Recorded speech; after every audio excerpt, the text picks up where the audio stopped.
Is next on the IHSA television network.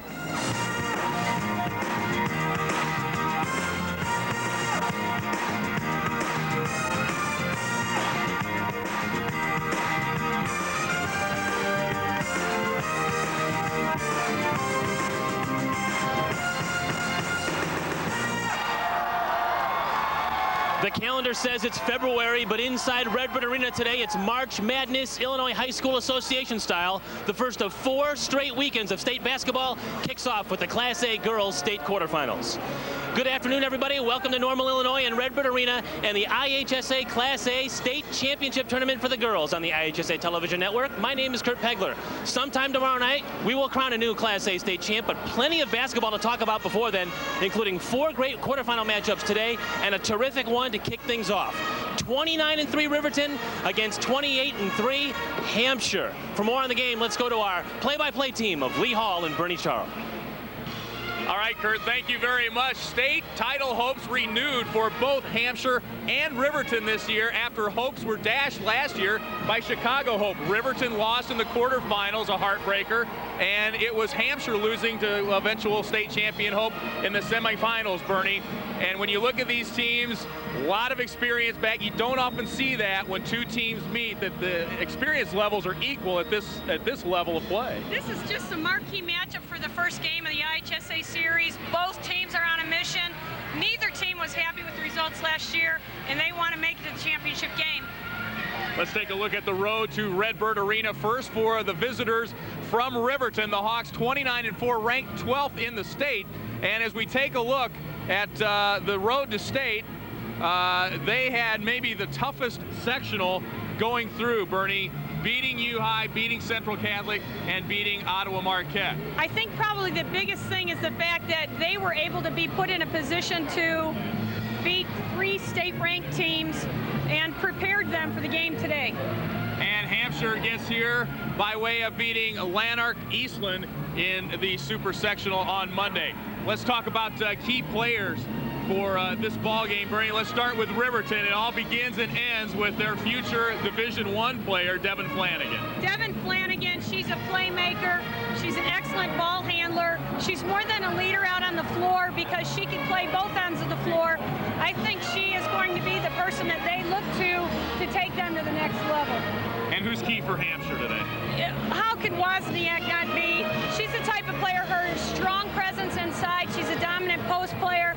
I think they're going to have to really stop her, but she has other plans.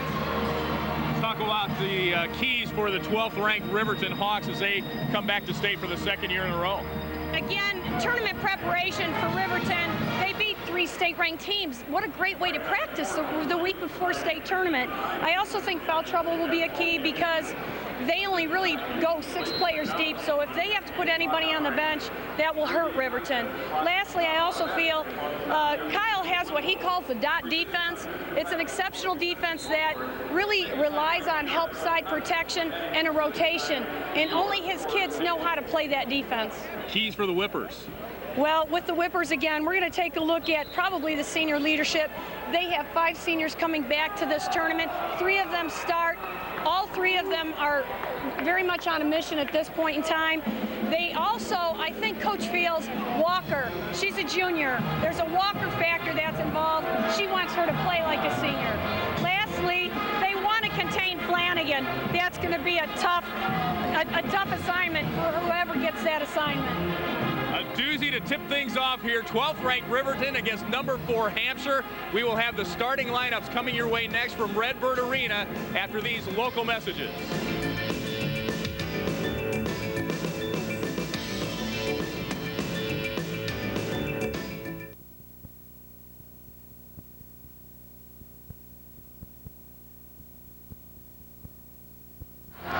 And welcome back to Redbird Arena on the campus of Illinois State University. The Riverton Hawks, upset-minded, 12th ranked in the state, taking on number 4 Hampshire, 28-3. Great crowd on hand here this afternoon. You get a look at some of the folks from Hampshire as we get ready for our national anthem. And it will be sung today by Joseph Grandy of Belleville East. Of our national anthem. Oh, say, can you see by the dawn's early light what so proudly we hailed at the twilight's last gleaming, whose broad stripes and bright stars through the perilous fight o'er the ramparts we watched were so gallantly streaming, and the rocket's red glare, the bombs bursting in air, gave proof through the night that our flag was still there. Oh, say, does that star-spangled banner yet wave o'er the land of the free and the home of the brave?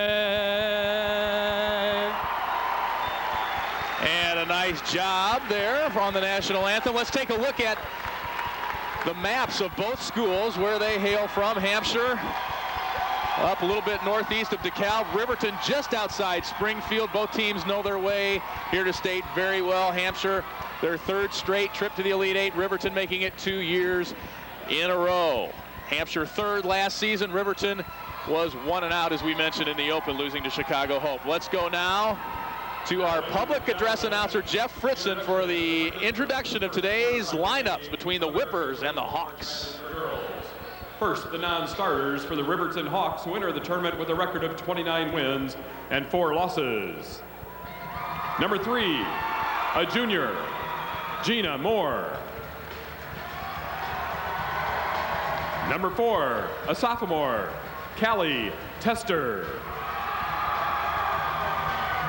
Number 10, a sophomore, Megan Jerome. Number 11, a freshman, Jessie Wampler. Number 15, a senior, Tanya Kaczynski. Number 24, a freshman, Kendall Graff. Number 25, a freshman, Dina Moats. Number 32, a freshman, Hannah Coaches. And number 40, a sophomore, Carrie Dust. And now the non-starters for the Hampshire Whippers, who enter the game with a record of 28 wins and 3 losses. First, number 12, a senior, Brittany Carilla. Number 14, a junior, Mallory Sester.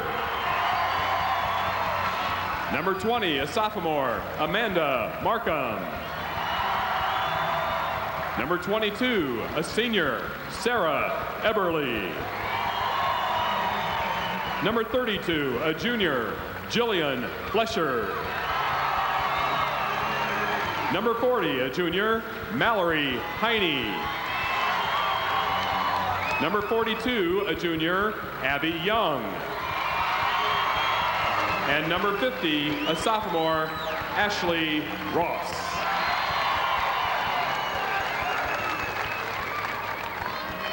And now, here are your starting lineups.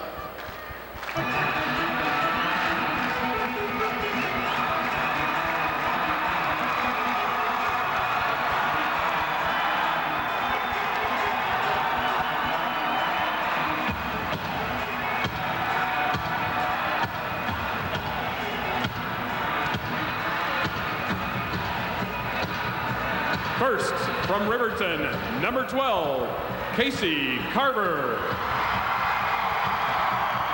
And from Hampshire, number 10, a senior, Jessica Gobert. From Riverton, a senior, number 20, Becky Coaches.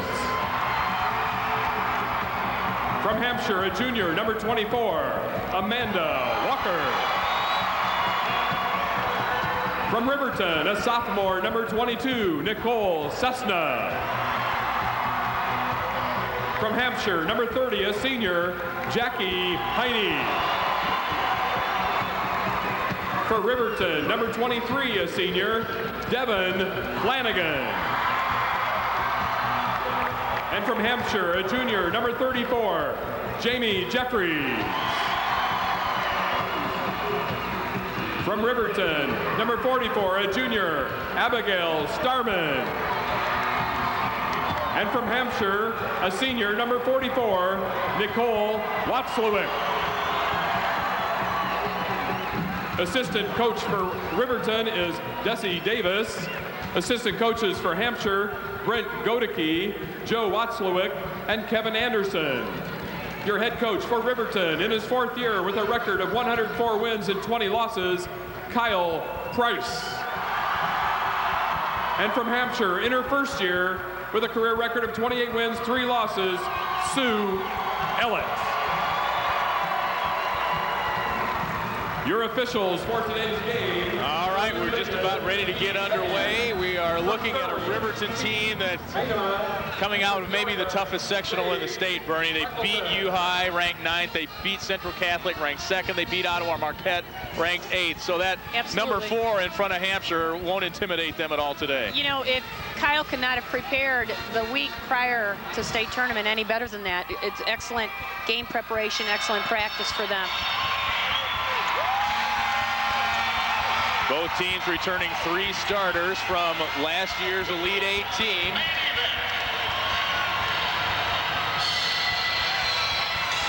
The Whippers went home with a 3rd place trophy. Riverton went home after the first day. Both teams very motivated to take home a trophy this year. The Hawks win the tip and miss everything for Riverton. Devin Flanagan brings it across. Leading scorer, leading rebounder, leading assist, leading 3-point shooter, number 23.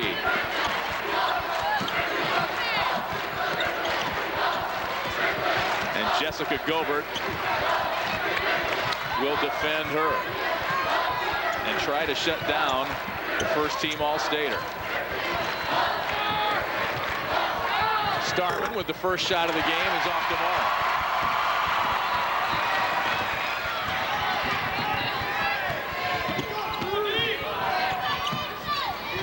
Lady Whips work against the Riverton man-to-man. They really sag, though, and the first shot up and good by Jamie Jeffries, only averaging 4.5 points a game. Jamie wasn't intimidated by the defensive pressure put on her. She just put up a nice, clean shot. First lead of the game goes to Hampshire. Interesting defense here. They're definitely putting a matchup on Devin. Almost like a box and one. First shot was no good. Starman with the rebound. She's really come on rebounding, according to her coach, Kyle Price. Get a good look at Abigail Starman, 6-foot junior.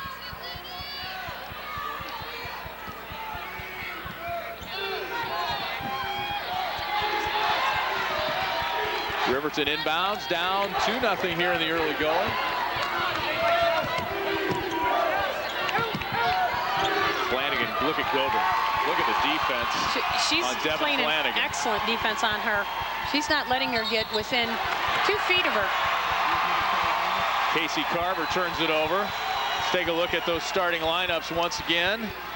For Riverton, Casey Carver, Becky Coaches, Abigail Starman, Nicole Cessna, sophomore, and Devin Flanagan.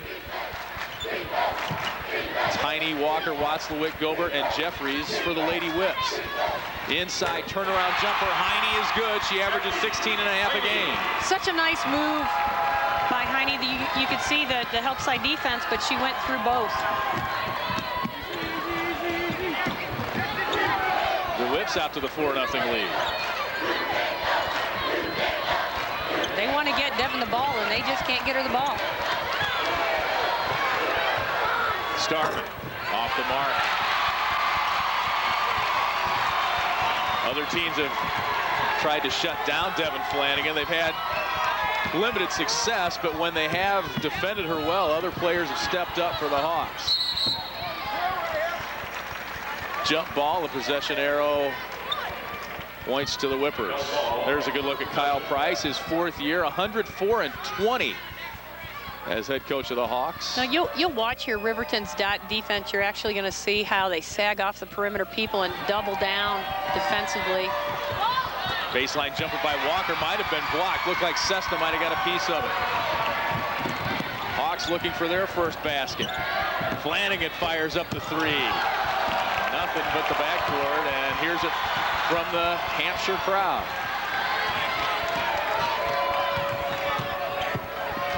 Walker just inside the 3-point arc. Amanda Walker, coach said that Amanda Walker's going to have a big game today, the Walker factor. It's a good way to start. And Kyle Price has to call timeout. Hampshire out to the 6-0 lead.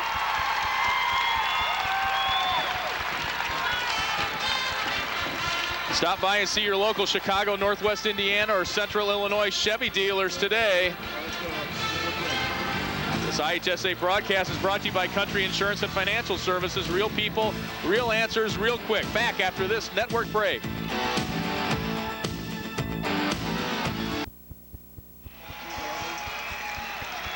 And some of the Whipper crowd on hand here today. www.ihsa.org. Your source for everything that is Illinois high school athletics. Invaluable as we prepare for our broadcasts. Even go back and look and see what a great career you had in your high school days. Sue Ellett, her first year as head coach on the Hampshire bench, taking over for the legendary Milt Awe, who coached 17 years at Hampshire. Ball was kicked. This is actually a critical possession for Riverton. They're going to have to score here. I would look for a screen for Devin Flanagan into this inbounds play. That 3 off the mark, and Gilbert was right there in her face. Walker brings it up. Shot no good. She had 3 defenders on her. Steve Band, David Freckleton, Keith Medema are officials here this afternoon. That one's up and off the mark by Cessna. Cold shooting start for the Hawks. Very uncharacteristic of them. Gilbert with it, one of the veterans from last year's state team. They get it inside, and the foul against Riverton. That's against Casey Carver, first foul of the game. First personal foul, first team foul.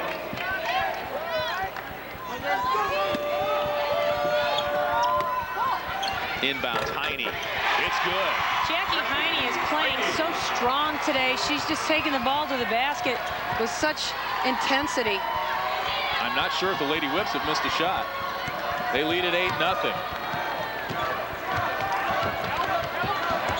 Look at the defense on Devin Flanagan. She cannot get open. And Kyle Price asking for a foul. She's got her hands. Jessica Gilbert is hand checking, and Kyle Price doesn't like it. Becky Coaches with the ball. Critical basket by Becky Coaches. I think she's going to have to be the secondary leader on the floor, scoring leader. She had 11 points in the super sectional win against Ottawa Marquette. Jamie Jeffries off to a good start too. She has 4 of the 10 points for Hampshire.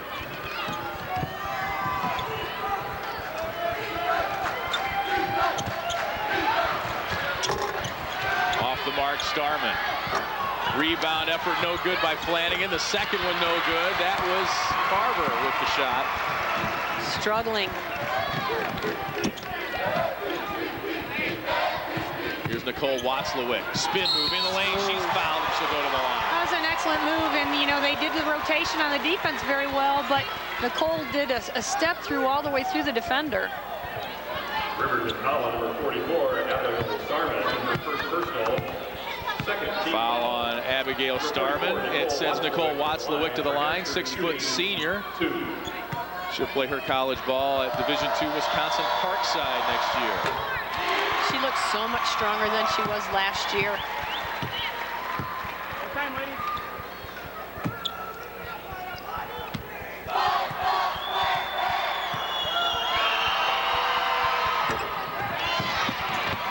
75% free thrower, goes 1 for 2 at the line. 11-2, Hampshire with the lead.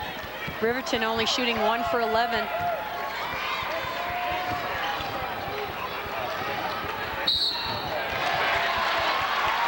Flanagan draws the foul that time as, I don't know, did Hampshire switch there?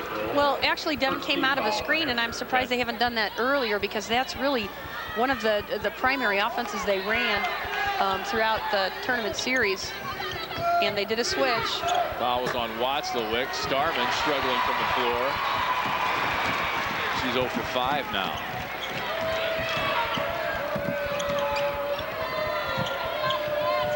Look at them double down inside, allowing that shot. Jeffries off the mark that time after hitting her first 2 shots. Both teams with state experience. Illegal screen. No Crowd didn't like that. And Abigail Starman picks up her second foul. Neither team goes particularly deep, so foul trouble is a concern. It is, and when they have to start substituting, you're going to see a height disadvantage now, an experience disadvantage. So this is a tough position for Riverton to be in, being down 11-2. Callie Tester, 5'6" sophomore, comes in for the 6-foot junior.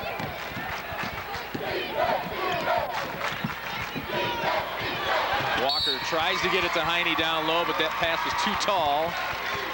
And Kyle Price's team gets the ball back. Trailing by 9 here. 2:15 left, first quarter.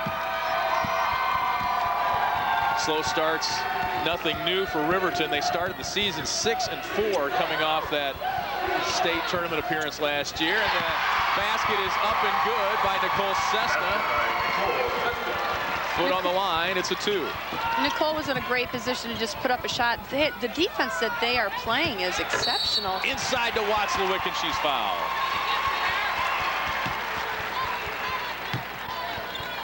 What's really fun about girls basketball is the fact that there are so many different combination defenses now that we see out on the floor, instead of traditional 2-3 player-to-player type defenses. I want you to explain the dot defense more when we have a chance here as Watzlawick steps to the line. What exactly is it? Actually, there's a lot of sagging. They're playing, they're denying the post, but they want a rotation from the weak side and then ball side to actually front her prior to receiving the ball, and it puts a position where you're leaving 2 perimeter people open, and they know that their game is at the post, so that's why they want to stop the post, the interior game. Watzlawick now 2 of 4 at the line, and it's an 8-point lead once again for the Whippers.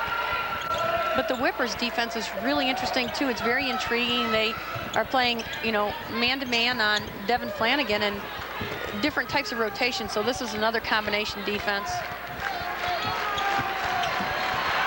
Carver throws it away. They're struggling with trying to figure out what to do against this defensive pressure.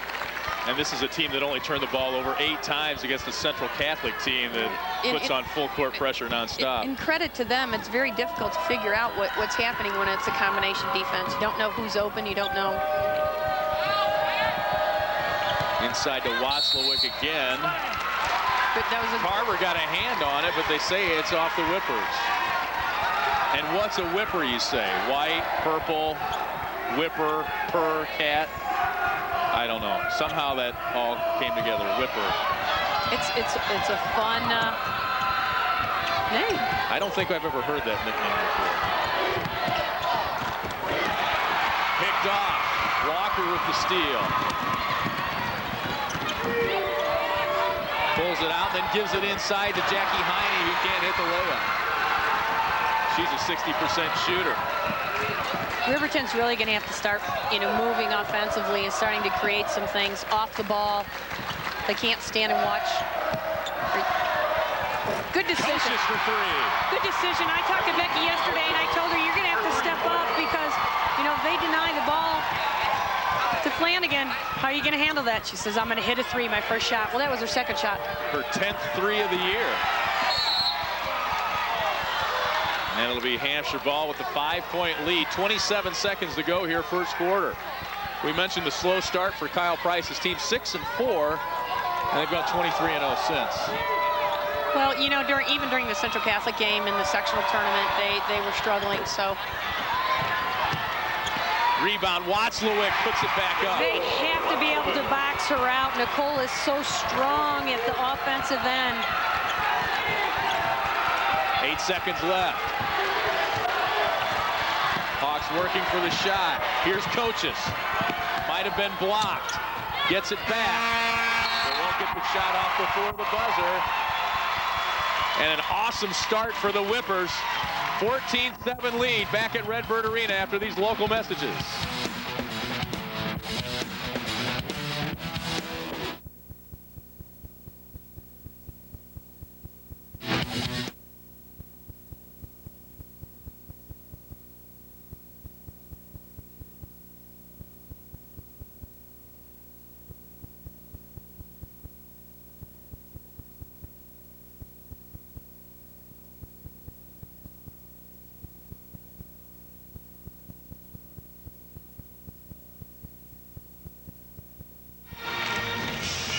Lee Hall, Bernie Chero back at Redbird Arena.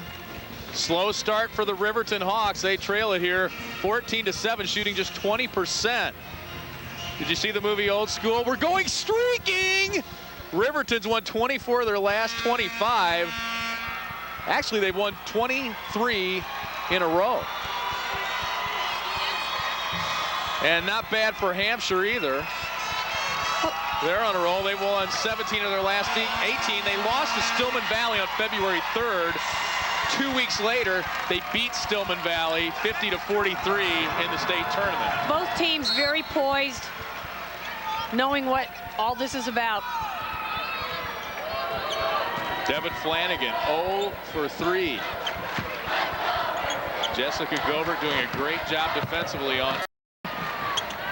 Nice give. It won't crawl over the rim, though, for Casey Carver, and the struggles continue for the defense, Hawks. Though, it really made that happen. They rotated out of the screen, and great help side.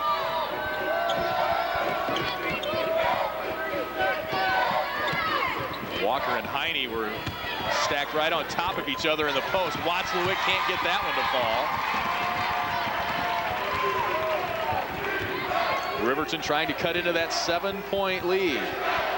Oh, boy. And they turn it over. Very, very much a frustration situation there. More basketball coming your way later today here from Redbird Arena. Carthage and Kankakee McNamara up next. Then this evening it's Carrollton against Ileana Christian. And #1 St. Teresa opens against Anna Jonesboro. Here on the IHSA TV network. Inside Watzlawick. She had the height advantage. She goes up strong and she'll go to the line. You know, Lee, we try and teach the girls, when you make a penetration move to the basket, you have to take your entire upper body and lean to the glass and go to the glass strong. So she drew that foul. Here you get a good look at Sue Ellett, 4-year assistant to Milt Awe.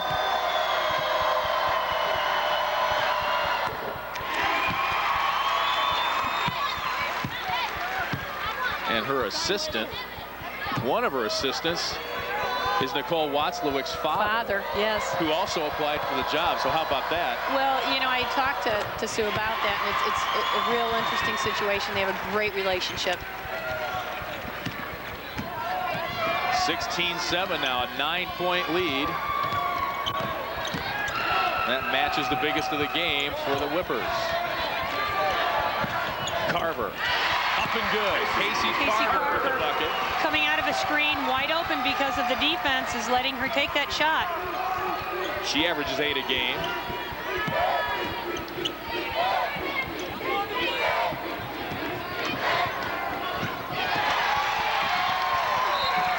And Amanda Walker zigged when she should have zagged. Okay, now what can Riverton do with this possession? Jeffries throws it away, and Riverton tries to get something going here offensively. This could be an opportunity for them. Flanagan and Starman 0 for 8 combined. Nice move in the lane. Carver, no good though. Couldn't finish, and here come the Lady Whips.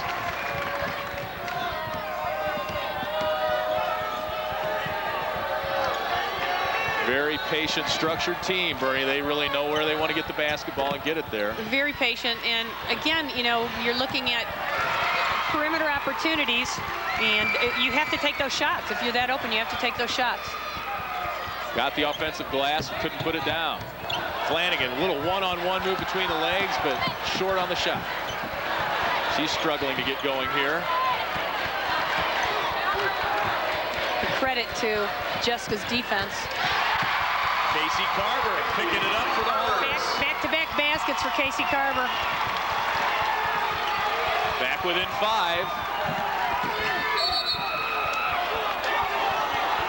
And a foul on the pass. That goes against Nicole Cessna.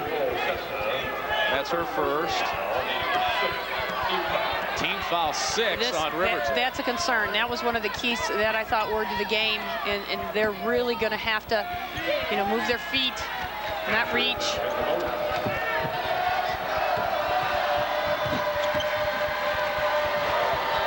Gobert's open. Rebound. Jackie Heine puts it up and good. She averages 9.5 rebounds a game. Jackie Heine made that happen. She really went deep and back to get that board, worked hard for that board, and then scored off of it. Jackie Heine with 6 points. Devin Flanagan still scoreless. Coaches. Puts it on the floor, can't get the shot down. So uncharacteristic for them, shooting 25%. They're getting the shots, they're just not falling.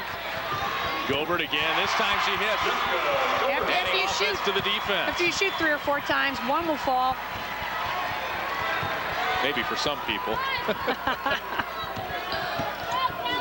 Back to a 9-point lead. Flanagan gets on the mark. Okay, and did you see she came out of a real nice screen, and that's what's very, very important and critical for Riverton to be able to do that. Flanagan hits her first 3 attempt. Walker tries to answer. Foul wanted a crowd wanted a foul on that. Flanagan gives it up to Carver, and she hits. The Hawks finding their legs offensively. A momentum change here. 6-0 run. And it's back to a 4-point game, and a foul against the Hawks will go against Casey Carver. And it'll be 1 in bonus time for the Whippers. That's 2 on Carver. Casey Carver, her 3rd personal foul, 7th team foul. At the line for Hampshire is 24. Amanda Walker shooting 1 and the bonus. Amanda Walker will go to the line. She's a 5'9" junior. She's over 1,000 points now for her career. Jackie Heine over 1,000 points for her career. Unusual to see that, although we'll see it in game 2 for Carthage. I'll tell you what, this is the difference between the teams that are in the state tournament. All these kids play all year long. They play in the summertime. They play AAU. They play competitive in tournaments. These guys have traveled everywhere to play basketball. For the largest selection of electronics and appliances at the best possible price, visit Apt in Glenview. Back after this network break.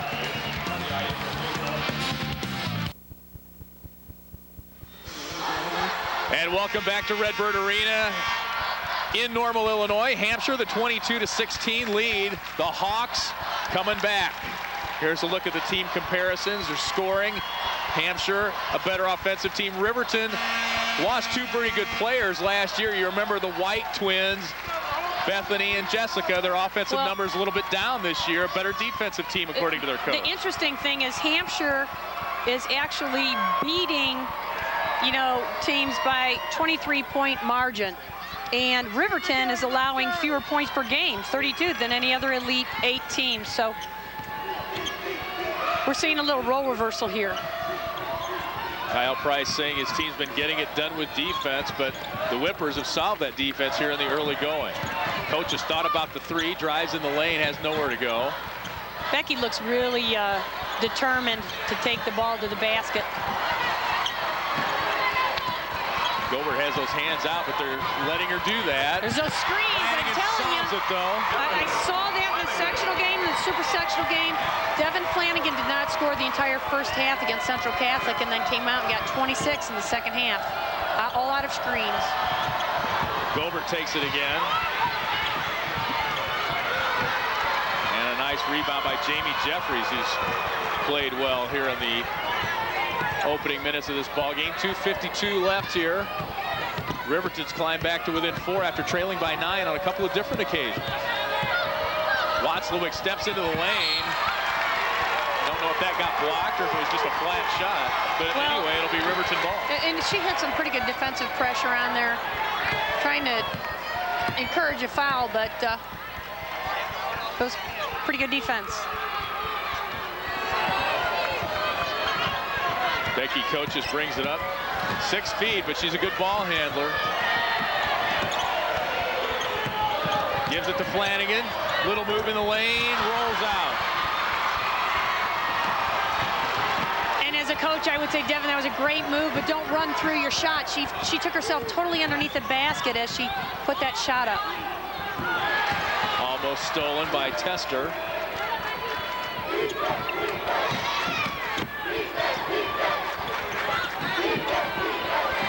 Two minutes to go now, first quarter.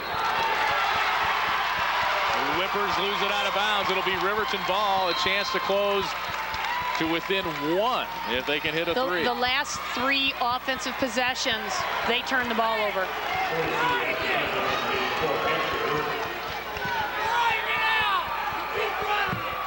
A little 7-2 run here by Riverton. Carver's hit a couple of shots. Flanagan's found her shot a little bit. Flanagan sets a Wicked screen in the lane. Wicked screen. And now a foul on Gobert. Whoa. Playing great defense, but she committed the foul that time, her first. That's the second team foul. Just the second team foul on the Lady Whips here in the first half. I just love the composure that both coaches show out on the floor. And that's a reflection of their team. Cessna's open, but off the mark that time. Starman got caught up in a screen there and didn't get the rebound. Here's Walker at the other end. And the blocking foul goes against Riverton and Devin Flanagan. Boy, Kyle is taking that very calmly. Not even arguing with the call. Take another look. Devin was, shifting defensively. She was not set. There was a solid move and a drive to the basket, so it was a foul. But that's number 8 for them. Amanda Walker back at the line, 73% free thrower. Got a lot stronger this year, according to Sue Ellett.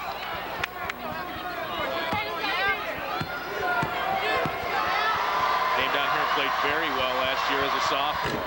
Misses both free throws. Another chance for the Hawks to cut it to 1 here. 1:23 to go, first half. Flanagan open for 3. That one's long. I'm not too sure that was a good decision on her part, but she's done so much throughout the year. You don't ever want to question her decision making at this point. Well, that was as open as she's been. Inside, Watzlawick can't get the roll. And Flanagan reaches in and gets the rebound. Almost 5.5 boards a game for the senior from Riverton. Under a minute to go now. 22-18. It looked like Hampshire was going to run away with it. Riverton's gotten back in it here in the second quarter. Look at that. Great She was move. triple team, came out of a screen. Next, excellent, off the ball movement. Nice shot by Devin Flanagan. 2-point game. The Riverton crowd going wild. It's a 10-2 run. Abby Young in the ball game now for the Lady Whips. Double team and Watzlawick beats it. She's got 8. 12 seconds to go. Second quarter.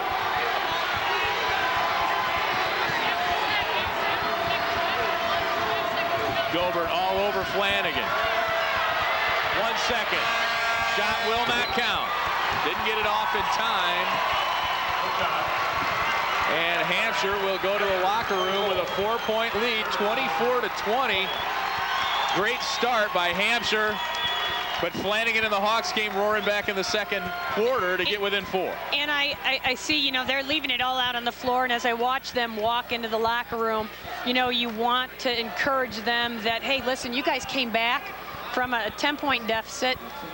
You may be tired, but let's go for that second win. Kurt Pegler is with Sue Ellett. All right, Lee, thank you. Sue Ellett has a 4-point halftime lead, 24-20. Your team started out to an 8-0 jump right off the get-go, and that still seemed to kind of set the pace here. Yeah, we were excited to get off to a good start. We thought we had to contain Flanagan. I think we've done a pretty good job of that. However, we got 16 more tough minutes ahead of us. Jessica Gobert has been the defensive stopper all year. You have assigned her to Devin Flanagan. She's known that for a week now, and Jess is a battler. She'll fight her till the end, but I think we've had good help defense after some screens. Good luck in the second half. Thank you, appreciate it. All right, Sue Ellett, her Hampshire Whippers lead Riverton 24-20, halftime of the first Class A Girls State quarterfinal here on the IHSA television network. Now, Lee, back to you. All right, Kurt, thanks a lot. Great first half there. Hampshire started strong. Riverton bounces back, and we've got a 4-point game at the break. Back in normal after this network break.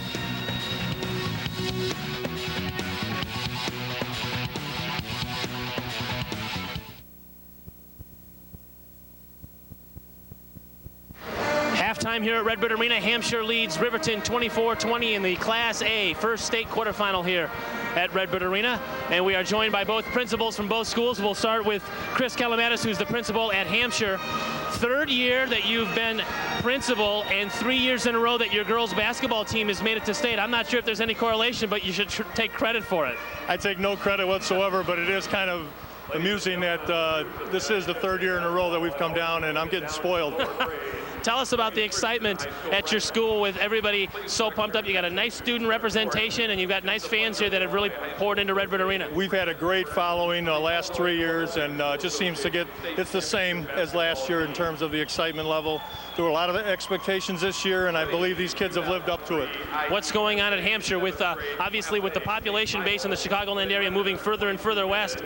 Your school district is growing, I'm guessing. Very much so. We just hit 500. And I think we'll be single A for a while yet, but it's growing. It's coming.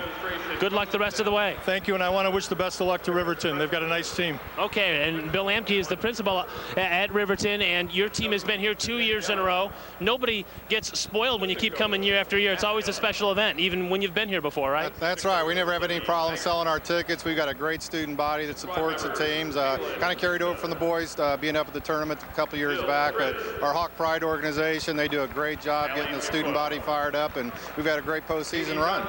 People that might not be familiar with where Riverton's at, you're near Springfield. You've got a huge fan base down there. People love their high school sports, and they really come out and support the Hawks, don't they? They sure do. We built a new gymnasium, basketball facility 5 years ago, and we fill it up with our shootout. We get great turnouts for home games. Just a great atmosphere in basketball in Riverton. Anything going on exciting in the school district or around Riverton that you want to share with the people in Illinois? Just a lot of signs up. Not many kids back at the high school, but I know they're watching the game, and hopefully we can turn it around here in the second half. We did a nice job getting back in the game. The girls have been a second half team all year long, all through the postseason, so we're hoping they can do it again today. Thanks for the visit. Thank you. All right. Riverton and Hampshire have put together an exciting first 16 minutes of action, with Hampshire ahead 24-20 in the first Class A state quarterfinal here at Redbird Arena. Back with more from halftime in normal at Redbird Arena after these messages.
Elvis costume in the paper today.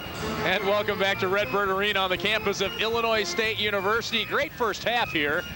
Kind of a tale of two quarters, if you will. Hampshire, the good first quarter, and Riverton came roaring back in the second to make it a 4-point game after Hampshire led by as many as 9 on 2 different occasions. You know, I've had the opportunity to watch Riverton throughout the sectionals and super sectionals, and this is very common with them. They have a slow start, and then, you know, as soon as Devin gets into her game, I think the most impressive part of the game is Becky coaches. People don't realize how much she does on the floor. Her off-the-ball movement, she sets the screens for Devin. She puts her in a position to be able to score. A tale of two quarters and a tale of two cities, Riverton and Hampshire. Riverton, of course, near Springfield out of Sangamon County. Hampshire out of Kane County up in the DeKalb area. The enrollments pretty similar there. Riverton playing in the Sangamo Conference, Hampshire in the Big Northern Conference. Both a couple of, as we mentioned, veteran teams. They've been down here before, and you see programs who come back a lot, but these players have been here too. But I'll tell you, you know, I talked to the kids yesterday, and as I mentioned earlier, these girls play all the time. Devin Flanagan says she shoots every day. Coaches, she shoots every day. Wozniak says that, you know, they go back after practice to actually shoot some more. They play AAU in the summer, so basketball's in their blood. They're the type of kids that they love this game so much that they play it all the time, and that's what makes them so good. We'll take a look at first half stats and some first half highlights coming up when we return. We'll be back with more after these local messages.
Jackie Heine with the bucket on the inside. Hampshire led on a couple of different occasions by as many as 9 points. Jessica Gobert adding a little offense to the great defensive job she's done on Devin Flanagan. Here's Gobert.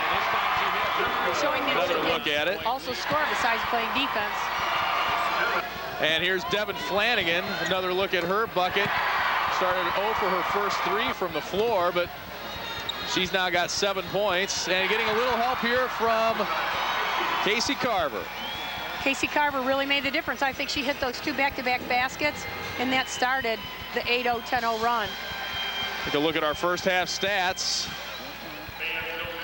43% shooting for Hampshire.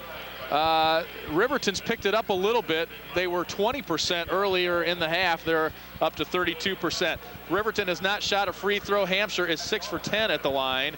And the rebound's pretty even. Assists the edge to Riverton. I would be concerned, coaching-wise, again, getting Riverton to the line.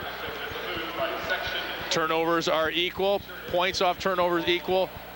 Points in the paint, I'm not sure that's right, because Hampshire's got quite a bit of scoring from the inside from Watzlawick and Heine. Watzlawick and Heine both have had some excellent positions. All right, let's go over to Kurt Pegler.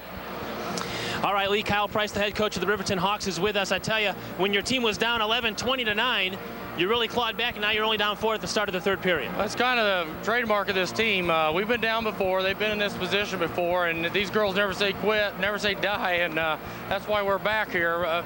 Big concerns at halftime are obviously foul trouble. Fouls are 8-2, and and we're concerned about defending. Our whole game plan was about stopping them from hurting us in the post. For the most part, we've done a pretty good job. We just have a couple bunny shots down there. It didn't fall. We get that back, we'll be all right in the second half. And Devin Flanagan held scoreless for the first quarter and a half. It finishes with 7.5, and she's starting to get it going again for your club. Yeah, we knew their defensive game plan would come out on her. I think number 10's probably getting away with a little bit more than what I'd like. I think Devin's been held a couple times when it should have been called, but Devin's a tough competitor, and I just look for her to come out and lead this team to victory in the second half. Good luck in the second half. Thank you. All right, Kyle Price's Riverton Hawks trail Hampshire 24-20 here at halftime as we get started for the third quarter here at Redbird Arena.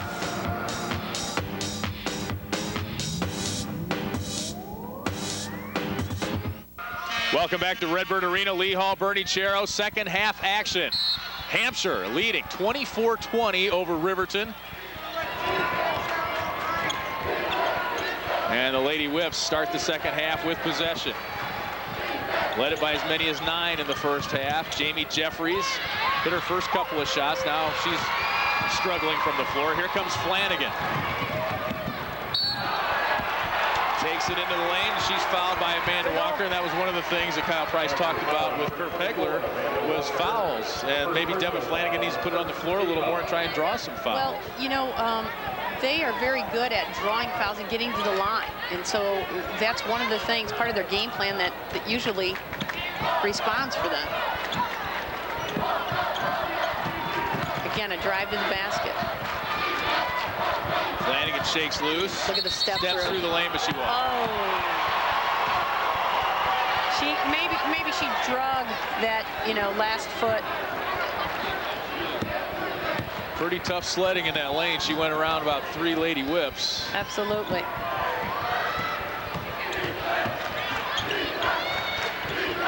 Inside Heine. Boy, she's... Great defense right there. Really looks like she's having to throw it up against that double team and not shooting it. Okay, now Devin called a play here. I'm curious to see if this is... Okay, that was easy. That was Just great like you play. threw it up, Coach. Nicole Sessna with a nice three-point shot. I'm looking for something to come back door, and Nicole's like, you know what, you're going to leave me open. I'm going to hit it. A 1-point game. Hampshire led by as many as 9. Walker, a little one-on-one movement. Oh, nice block. She runs into a triple team and loses it, gets it back. Jeffries, it's good. Jeffries put herself in a position to be clear, was ready for a great catch and shoot. She only averages 4.5 a game. She's got 6. Back to a 3-point Hampshire lead.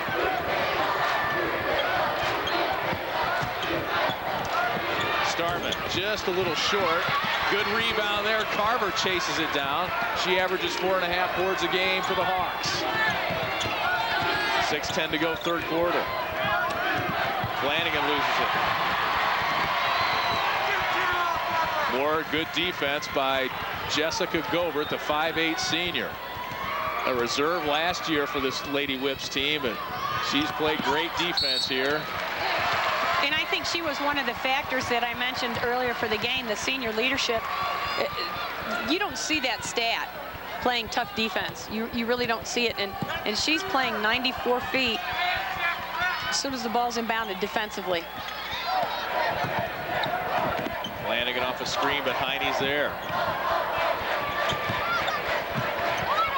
Coach just looks to go somewhere with it. The Riverton crowd reacting to the defense of Jessica Gobert. Carver's shot is no good. Check that. That was Nicole Sessna. And here come the Lady Whips the other way. Inside Watzlawick. Strong move. She's fouled by Starman. You know, and that's 3 on Abigail Starman. Who actually made that play happen was Amanda Walker. She had great transition down the floor. Realizes she wasn't open for a pull-up jumper and just passed the ball inside. So decision time for Kyle Price. Does he leave Abigail Starman in with 3 fouls? He's got 2 girls with 3 fouls. Watzlawick can't convert on the free throw. She's struggling at the line today. Both both Starman and Carver have 3 fouls. Now just 4 of 8 at the line. Hawks could tie it with a bomb here.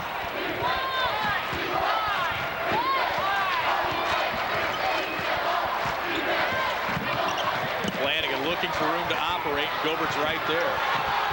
Got poked in the eye. They're really letting him play aggressive defense today. That 3 is up and good for Big Nicole bucket for Sessler. Nicole Sessler. She's hitting back-to-back threes. And we are tied with 4:39 to go, third quarter. It's such a big bucket for a sophomore in a state tournament game. I love to see that. Jamie Jeffries answers. It's the 2. And she's having a big game, 8 points.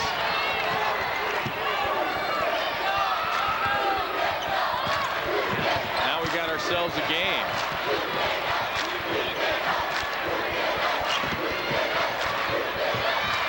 Carver with the shot, can't get the roll, and Watzlawick's there for the board. You know, if you really watch how Watzlawick and Amanda Walker are getting rebound positioning, they're not letting anybody anywhere near the offensive end to rebound.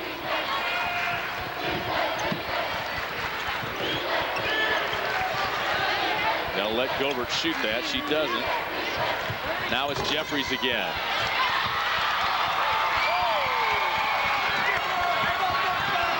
Here comes Riverton, another chance to tie. They could go on top with a 3. It would be their first lead of the game.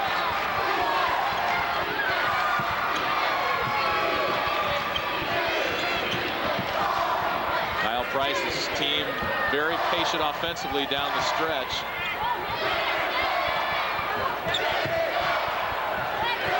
Very disciplined. She says, I'm hot, I'm hot, I'm hot, I'm hot. Nicole Sessler cleared for takeoff, and that's the first lead of the game for Riverton. 11 points for Nicole Sessler, who averages Look only at his defense.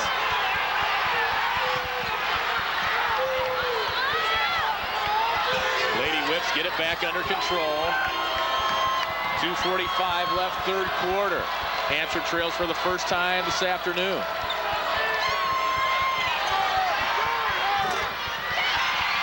Jeffrey's shot no good that time, and Heine's there for the rebound. She's over 9 nice rebounds a block. game. Flanagan comes out of there with it. You're going to have some transition here. Gilbert catches up with her. She floated on that shot. And it'll be a foul inside on the Lady And who Whips. drew that foul? Nicole Sessler? Yes.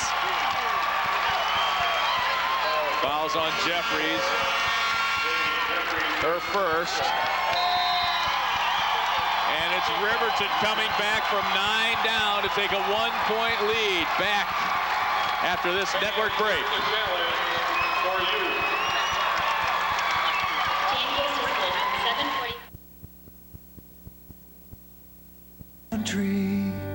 If I say I'm going to call you back, that doesn't mean next Tuesday.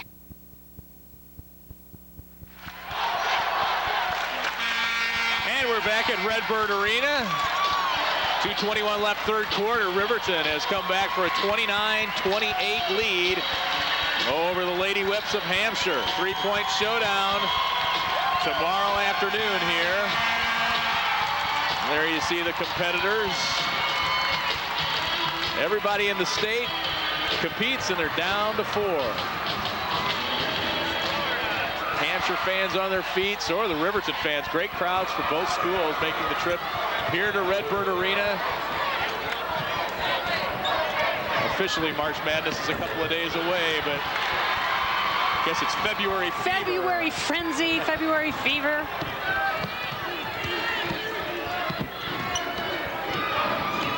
Lady Whips down for the first time in the ball game. Gobert just inside the three-point line. They've got to box out. They've got to box out. That was a nice rebound by Jackie Heine. 2 things I'm going to look for here for both teams would be fatigue factor and foul factor.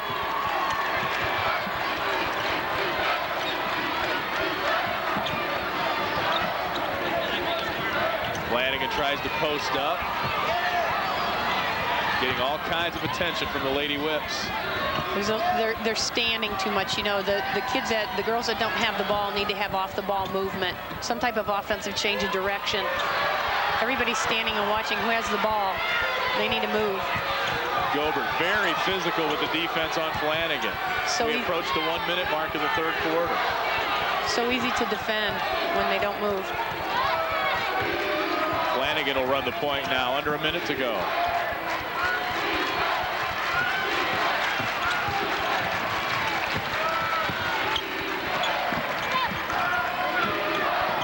Patient Riverton team. She's moving fading on that away. shot. She fades away. Good follow, though. Casey Barber is there for the rebound bucket. She's got 8. Riverton back in front. That's critical foul. Illegal screen on Jackie Heine. Was it? Oh, maybe Nicole. No, it's on Cessna for running through the screen. Her second, team second here in the second half. Abby Young back into the ball game for the Lady Whips, number 42.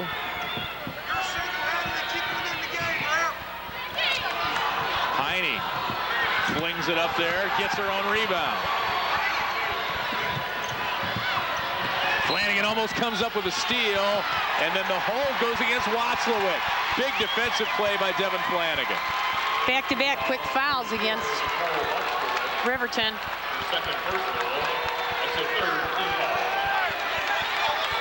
20.1 seconds left. Riverton gets it taken away. Gobert, and then the block by Flanagan. My goodness. And a foul on Gobert will get a large ovation from the Riverton crowd. You know, and that's a frustration foul, but how great is it to see both teams, the girls, it's a cat fight out there. It's great. The defense, it's just in-your-face defense. You can't teach that. That's instilled. 8 seconds left. Flanagan tries to get open, steps through the lane. She walked. Now that's 1.1 second left. Kyle Price not happy with that play. I was just going to say it's the first time I've seen Kyle disagree. He's very. Walker from half court. Whoa! Win a car if you make that shot. 31-30, 1 point game with 8 minutes left. Back after these local messages.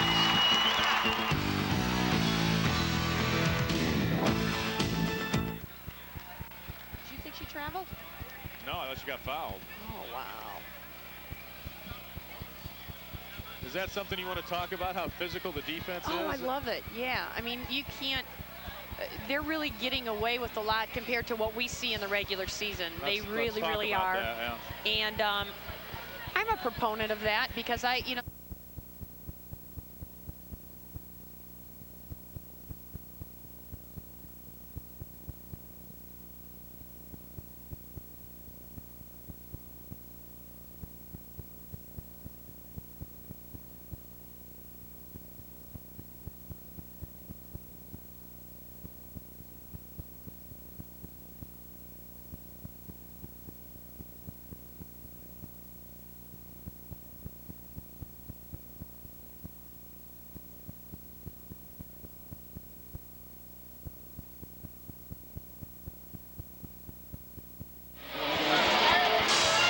Welcome back to Redbird Arena. 8 minutes to go. We thought it'd be a good game, and it's turned out that way. More good action coming your way here on the IHSA TV network. Carthage and McNamara coming up next. Tonight it's Carrollton against Ileana Christian, and St. Teresa, #1 in the state, against Anna Jonesboro. The Riverton crowd, you can hear them whenever there's a foul called on the Lady Whips. They go nuts. Very physical defense by the Lady Whips. Both teams are playing excellent defense, but boy, the Lady Whips, their defense is tenacious. It gives tenacious a whole new meaning. They're so hard-nosed. Anytime the ball changes possession, they're rotating on help. That's the first board I've seen in a long time. Can't get it to roll in, and rolls around and out. Flanagan with the offensive board, but can't convert.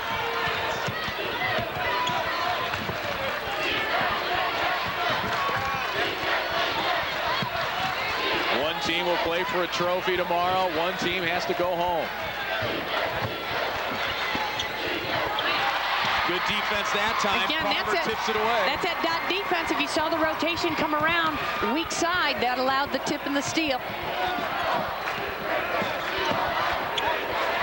Abigail Starman wants the ball. Trying to get something going in the half court. Flanagan just has no room to maneuver. Gobert all over. Starman is yet to score.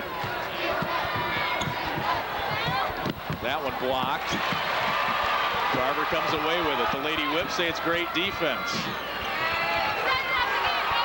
Riverton might say it's a little too physical. 6:40 left. Coaches tries to post up. There's not a lot of room inside. Starman from the free throw line. There you go, Abigail Starman. She gets off the schneid, missing her first 6 shots. And I think that's a critical bucket for her because that's going to give her some confidence to get better rebound positioning on offense. Watzlawick, the offensive. She has to box out there, though. Nicole Watzlawick used her size to get excellent positioning. Watzlawick with 10. Had 24 points, 14 rebounds earlier this year against Joliet Catholic. Under 6 minutes to go now. 1-point Riverton lead. They had to go home last year after a first-round loss. Devin Flanagan says she's still not over that. A definite hold there by Gobert, and that's her 3rd. But you know, Jessica Gilbert's playing great defense on her, and Devin really did a nice crossover, hesitation dribble, and beat her. Got her on her heels. 5 team fouls now on Hampshire. You can see it. Nice hesitation, crossover. Flanagan still working. A little bump there. Off the board, no good. Faded away again. Here comes Amanda Walker. Tries to beat the crowd down the floor. And it'll be Hampshire ball.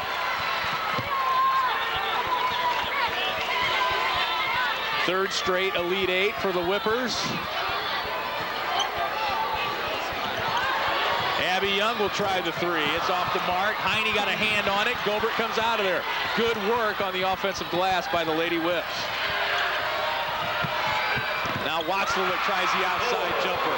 She's added that 12 to 15-foot mid-range jumper this season. Right, and that's one of the things that she worked on in the offseason. She wanted to be able to face the basket and attack the basket. 12 for Watzlawick. Riverton looks a little confused. Yeah, Devin Flanagan just said, what are we doing?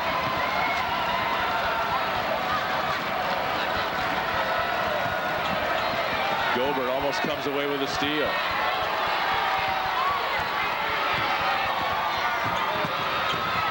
Crossover move, Flanagan. Foul. And she'll go to the line. Kind of a late whistle there. Watzlawick picks up the foul. Now, you know, Riverton has to realize there's 6 fouls. This has been a part of their attack where they drive to the basket and encourage going to the foul line. 1-point game with 4:46 left. Back after these network messages.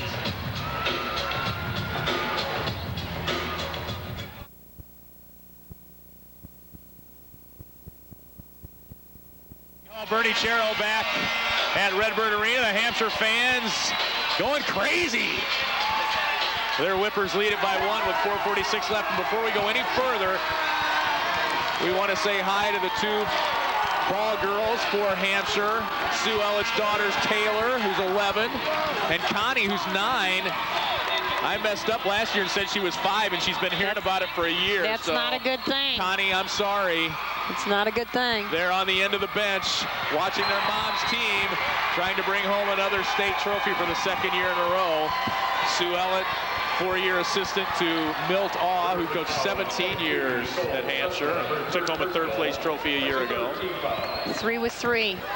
You know, Amanda Walker's really going to have to step up and score some points here. The Walker factor was one of the keys to the game, and she's only scored 2 points. She's 1 for 8.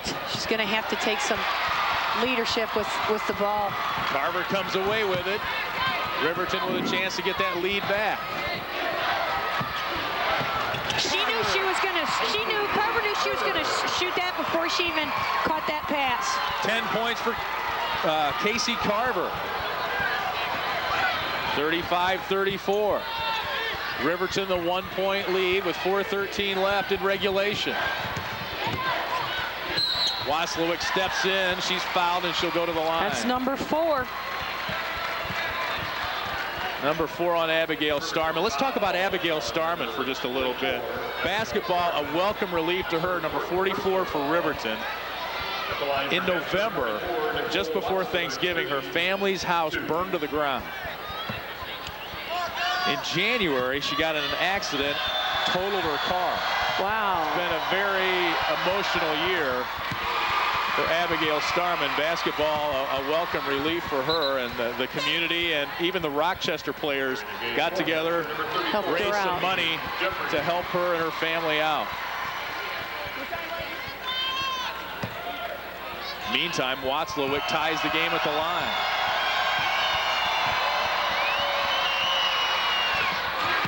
Now 6 of 10 at the stripe. She's got 14. I keep wanting to ask the officials if it's legal for the players to do this at the free throw line. I'm showing you, but they move their hands like they're doing the chicken dance. Chicken dance. And I'm not sure you can do that, but Riverton does do that, and I've wondered personally if that's something that you can or cannot do.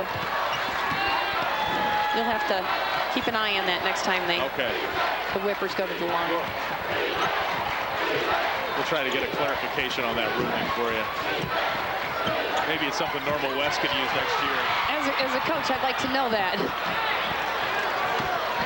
3:30 left. Hampshire a 1-point lead. Devin Flanagan has not scored in the second half.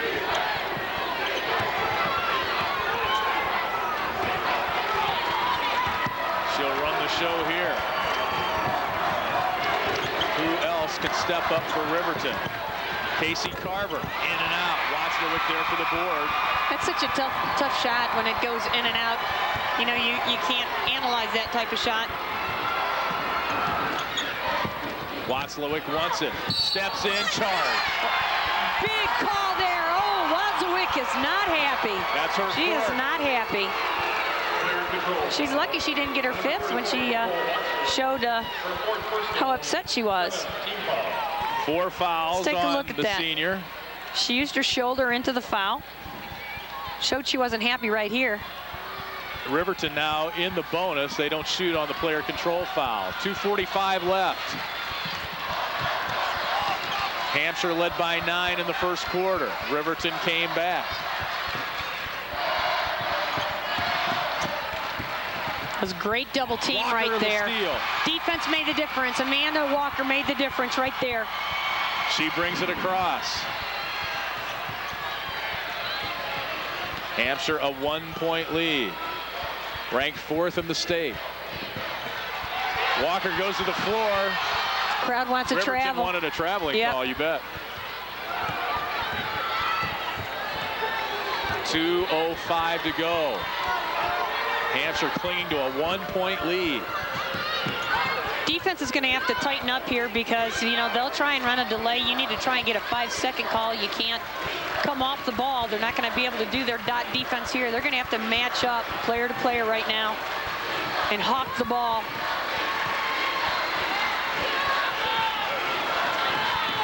Run a little clock here with a 1-point lead. Walker with it. She scored 19 in the super sectional win against Eastland. Minute 30 left now. Does good defense, Becky. She caused that you know, they had to call a timeout. Sue Ellet's Hampshire team with the ball and the lead back after this break on the IHSA TV network.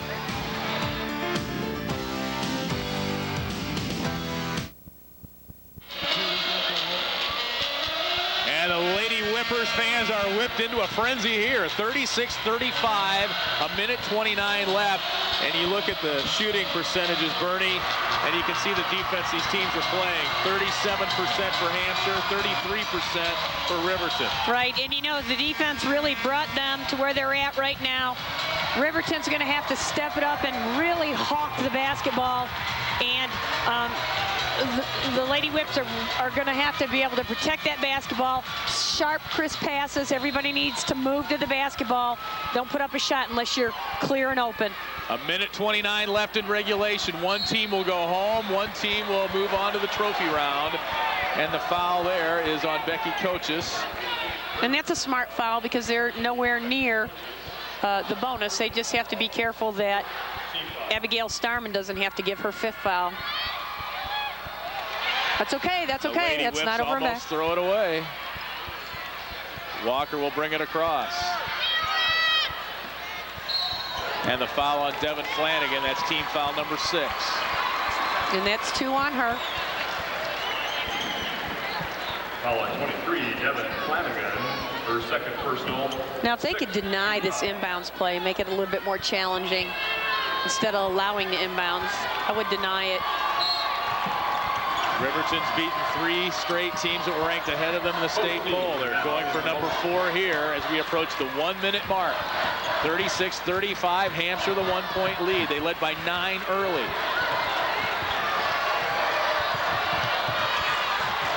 Working the clock here. He just took 17 seconds off the clock with that inbounds pass. Under a minute to go now.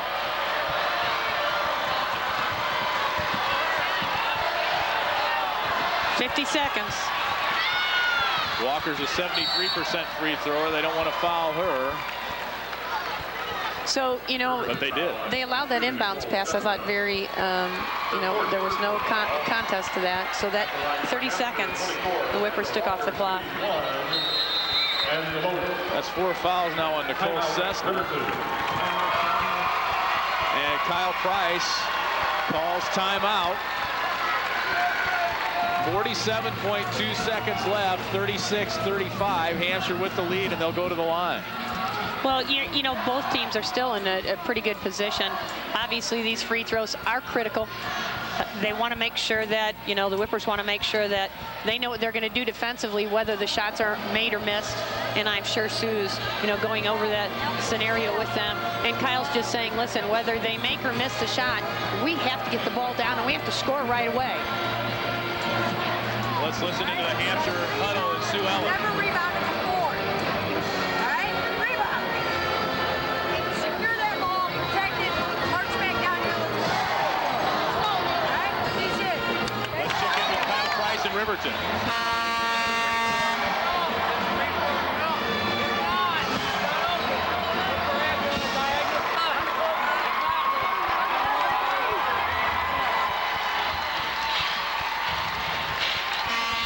Game reset now with 47.2 seconds left in Hampshire, a 1-point lead. You know, I mentioned earlier that Amanda Walker hasn't really scored much in this game. The Walker factor right here, these free throws are critical for her. Hampshire with 2 timeouts left, 1 timeout left for Riverton. The possession arrow favors the Lady Whips. Walker at the line, 73%. She was 11 for 12 in last year's final. But she's 0 for today. Heine the rebound. Stolen away. And a foul on Hampshire. It goes against Jackie Heine. And the Hawks will go to the line at the other end. Talk about a change of hands. Just in a matter of seconds, it was. There were a lot of hands on that basketball too. Momentum. Devin Flanagan at the line. Now, who else would you want on the line if you were Riverton? First team All-Stater makes the first one. 73% at the line. That is her first point of the second half. And you know what's neat? You could get goosebumps because she loves this. Devin loves being in this position. And Sue Ellen calls timeout. 1 left for Hampshire, 1 left for Riverton. And we're tied at 36. Could you ask for anything more? Could you ask for anything more? 42.8 seconds left, 36-36.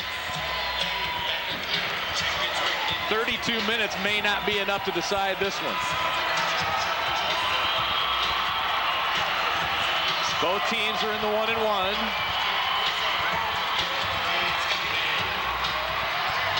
And both teams down to the one timeout, as we mentioned. More exciting IHSA Class A girls basketball coming your way next. Carthage back at state again, the 8th time. They take on Kankakee McNamara, never been here before. Carrollton against Ileana Christian tonight. And then it's 30-0 and #1 St. Teresa taking on Anna Jonesboro. And I hope they're all as exciting as this game, because this game is definitely going to go down to the wire. Well, just watch Devin. We may not be done here at the end of regulation. Absolutely. She's like, give me the ball. I'm ready. Give me the ball. Only Devin's second free throw of the afternoon. She'll play her college ball just down the road at Bradley. She makes it look so easy. 37-36 Riverton, 40 seconds to go. Walker beats the crowd down the floor, scores! The Walker factor. And it's Hampshire with the lead. Her first basket of the second half. 25 seconds left. Lady Whips with the lead. They're trying to set some cross-angled screens here. Oh, she wanted to give her the ball. Timeout by Kyle Price. Boy, and it came right as that shot went off. If that shot would have gone in, Kyle Price might have second-guessed himself. I think, you know, that was a great timeout called by Coach Price, because he wants to just sit the girls down and go over a specific set play. They have a couple of very good plays, and they want to remind them, listen, when you guys set your screens, they're not taking their defender into the screen. So the Whippers are really coming through the screens very well and helping out on some weak side ability. So he's probably going over exactly what he wants them to do on this inbounds play. Both sides sweating it out here with 15.8 seconds left. It looked like they were running the old, kind of the old picket fence for her. They had two or like a double screen up on top there. Well, you know, and that's, again, that's very common. She probably is one of the better players who could just come out of a screen and score without totally focusing on the basket, because she knows exactly where it is as she comes out of her screen. Riverton now out of timeouts. Hampshire with one left. They lead it by one. Both teams in the bonus. Possession arrow points the Whippers' way.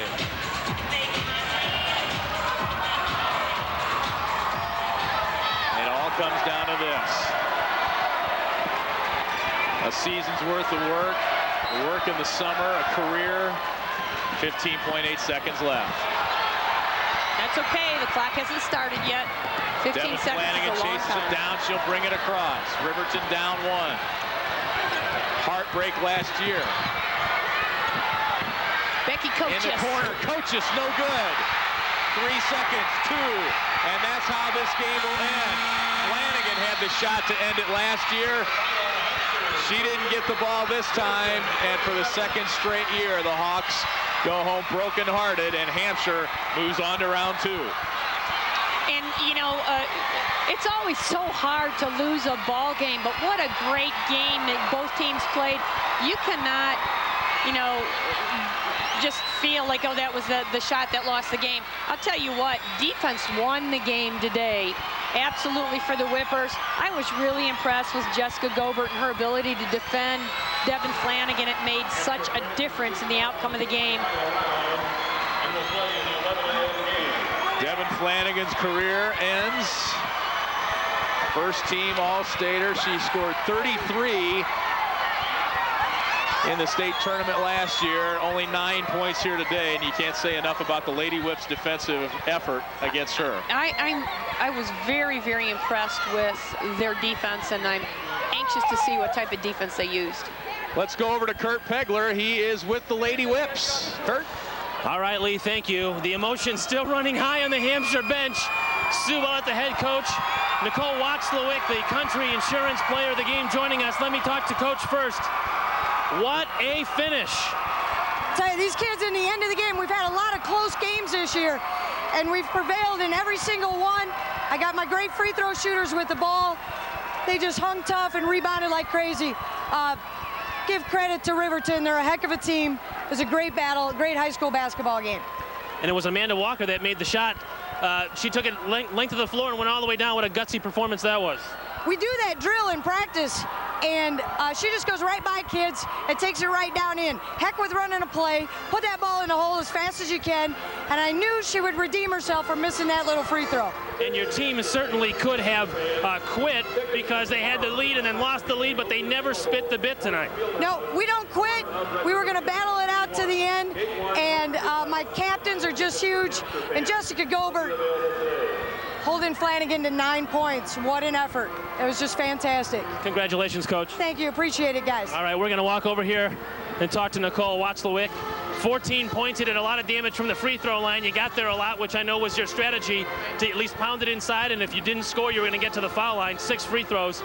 Talk about the finish today. Oh, it was great. At halftime, or actually at the third quarter, Coach told Amanda that she had to take the game into her hands, and she did that. She knew she could make her layups. We do that stuff in practice all the time, and she took the length floor. I give her so much credit.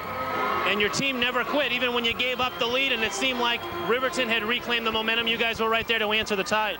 Right. That's the best thing about our team. We never gave up. I mean, we went through a hard sectional. We went through a hard super sectional, and not once did we ever give up. We're going to leave everything on the floor. If we win, we win. If we don't, we don't, but we'll leave everything on the floor. Do you have anything left in the tank for tomorrow? I mean, what an emotional game this was. Yeah. We'll be ready. We'll be ready. We're going to come out with as much intensity as we possibly can, and we'll be ready for who wins. Congratulations. Thank you. 1 point win for Hampshire. Nicole Watzlawick with 14 points, 4 out of 6 from the floor and 6 out of 10 from the foul line. And what a finish, 38-37. Hampshire a winner by 1 over Riverton. Lee, back to you. All right, Kurt, thanks a lot. Boy, what a finish. I'm exhausted. You know, I'll tell you, you can't say enough for Amanda Walker. When she got that steal and came down and put up that shot, she was determined all throughout each crossover, each defender she went by. And again, as Sue said, you know, she redeemed herself. AP honorable mention All-State, Amanda Walker with our apt play of the game. Let's take another look. This is the game winner right here. Definitely Apt Electronics play of the game. She was a key factor in one of the keys of the game. How apropos to get the game-winning bucket. And there you see the celebration, the triumph, the joy, and then of course the heartbreak on the describe. I always feel bad for the heartbreak on the other side, though. Yes. Devin Flanagan, an outstanding player. She will play on this floor in college when the Bradley Braves visit the Illinois State Excellent Redbirds. addition to Bradley Braves. The Riverton Hawks, 2 years in a row, they come down here and lose a heartbreaker in the quarterfinal. That's the way our game ends. 38-37. The Hampshire Lady Whips move on to tomorrow's semifinal action. They will play game 1, and they will take home a state trophy for the 2nd year in a row. Back with more from Redbird Arena after these local messages.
Hampshire with an exciting 1-point win over Riverton in the first state quarterfinal game. We're between games now as we get set for Carthage and Kankakee Bishop McNamara here at Redbird Arena in quarterfinal game number 2.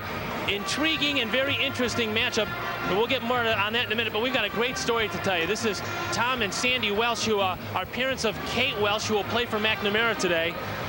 Every team here at the Elite Eight signs autographs of basketball, and then they raffle the basketball off for the respective teams. Last year, the Carthage ball was won by, or raffled off and won here by Tom, and ironically now his team is playing Carthage. Tell me about that scenario. Well, we come down here the last couple of years. I saw the basketball sitting behind us, so I went out for the concession stand. I bought a ticket for each one. And just somewhere in the half of the game, they called out my name. Kate and I went around trying to find a Carthage sweatshirt to give it to, but there was none. So on the way home, Sandy and her come up with the idea of writing a letter. So you won the ball signed by Carthage, and then you decided to ship it to them so that they could do something with it. Is that right? Right. We were hoping that they would be able to raffle it off for their team. We sent it to them as a sister school, and ironically, here we are this year. We said we hoped we would see them sometime on the court, and now we are. So the Carthage people then raffled it off themselves. Once they received the ball from you, they raised $200 to send their kids to camp, and now it's Carthage against your team, McNamara, in the Elite Eight. What irony. That's unbelievable. The score of their game and our game was exactly the same, 58-51. So more irony than more. We're having so much fun with this story. And now you're the parents of Kate. She'll be playing today. I know, Tom, that you run the scorebook. How hard is it to be an official scorer but also have to be a parent? It's hard not to yell if you're at the official table, and sometimes you just let it go, you know. And you'll be sitting there screaming your lungs out, I'm sure, huh? For sure. It's been a team effort all year, and we are going that way again.